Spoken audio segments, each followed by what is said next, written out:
Greetings YouTube, this is the Garage Autonomist. It's not lost on me at all as to how I can become a big YouTuber.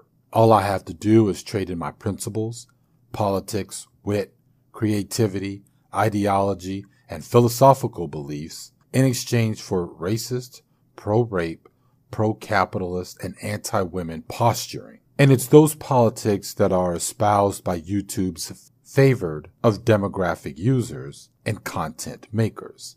These are the ones with short attention spans, most likely hates to read, lack critical thinking skills, who come to YouTube to be entertained and feel like they are part of the same crowd, or rather herd. Politics of hate, believe it or not, is a lot easier to digest and regurgitate and digest again.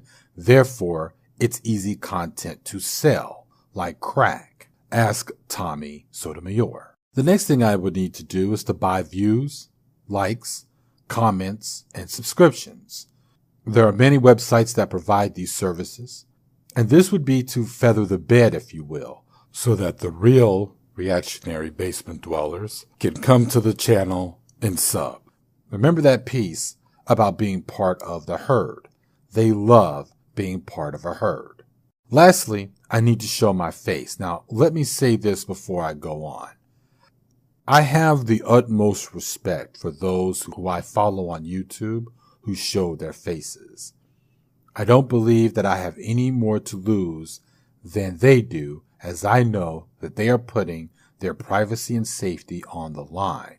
I just know that I am not comfortable just yet for myself to do the same, with my wife and I both having semi-public faces in other circles. One day when I feel like I can do it, I would have no problem going live action. So there you have it. None of that stuff is lost on me as to what it takes to get subs in the thousands and become YouTube famous.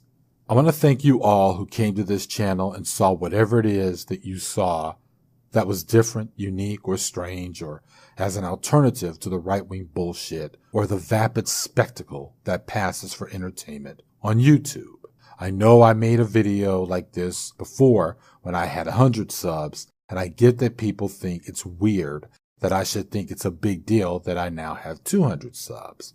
But I'm fucking grateful that you all hit the sub button, and I'm especially grateful to know that this social media outlet isn't all made of human waste.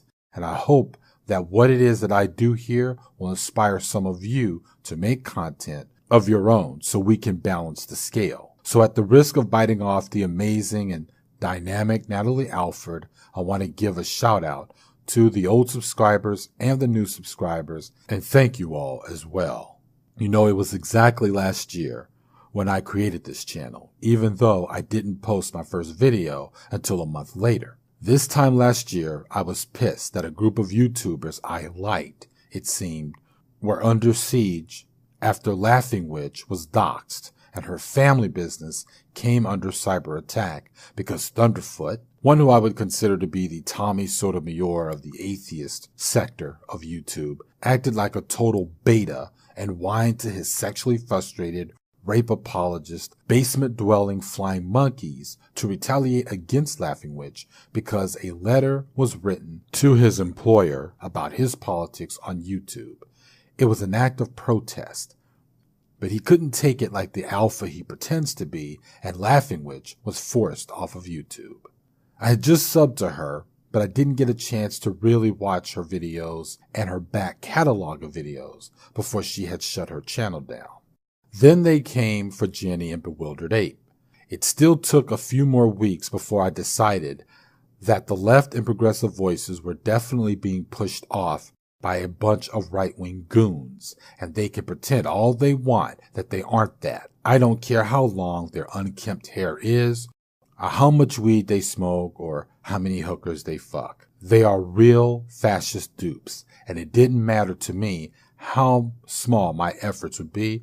I was going to make videos and put content out there that counters their lies, half-facts, and ahistorical perspectives. And what made shit worse was when I found myself in what is supposed to be the black sector of YouTube, to find that it was just this big clop of dysfunctional, contradicting, degenerate, self-hating, modern-day coonism and Afro-fascism, if you can imagine that, all heavily influenced by what is called the roaster subculture, headed up by modern-day minstrels like Tommy Sotomayor and others. And so after my father-in-law had passed away, a whole month later, I made my first video. So this channel will be a year old next month.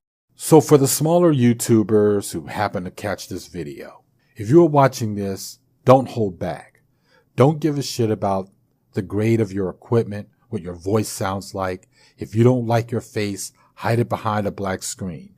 If you do like your face, but you like your family and job even more, then hide behind a weird icon that you came up with in a dream. If your camera sucks, save up to buy a better one. Either way, just do something, and you will find support. I didn't even think I'd get to 200 subs.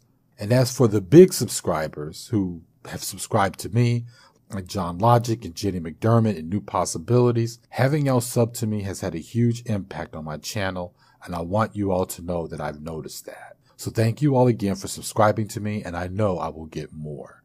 This is the Garage Autonomist.